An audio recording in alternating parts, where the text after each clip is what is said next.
Jacob White, 65, an avid hiker of Haystack Mountain, a former Wilmington Select Board member for 3 years, and a volunteer firefighter for the town of Wilmington. I've been a firefighter for 43 years, a little over 43. I started back in 1972. On that line they had a big fire called the Flintlock down by the flea market, Route 100 south by where the health center and rescue barn, and that caught my interest, and I've been doing it ever since. Enjoying early retirement from Shaw's grocery store, White developed a cough that he had checked out, with several tests coming back showing signs of allergies.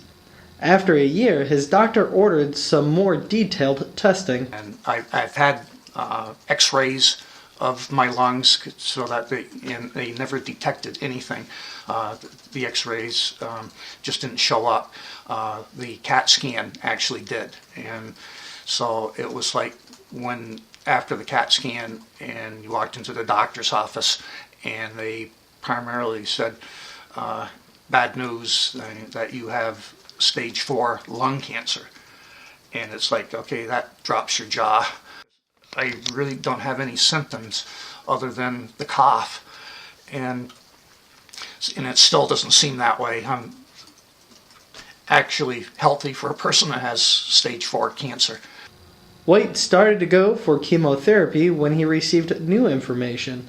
And went to the doctor's office, rolled up the sleeve, and I was all set to take chemo. The doctor comes in and he says, I have good news and I have bad news. And it's like, there goes your mind again. And it was, the good news is that you do not have lung cancer. You have cancer in your lungs, you have a tumor in your lungs, but that's not where it started from. And he said you have a very rare form of cancer, and I believe the name of it is neuroendocrine crane. White, still an active firefighter, said his roles has changed a bit. The biggest difference is air pack wise, of being able to put an air pack on, don an air pack, and go into a building and be aggressive onto that line. It's hard to say whether I shouldn't be doing it anymore. I can still function as a firefighter doing anything else. I don't like to drive a fire truck onto that line because I've always, if you drive a fire truck, you're stuck on the truck and a pump operator, and that's not what I want to do. I want to be where the action is and whatnot, and be inside. Auto accidents, jaws of life. I can still do.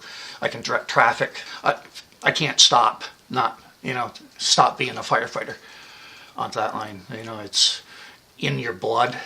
And it's the family of firefighters, and it's just volunteering and just helping people, and you just continue to do it, and I will as long as my body lets me.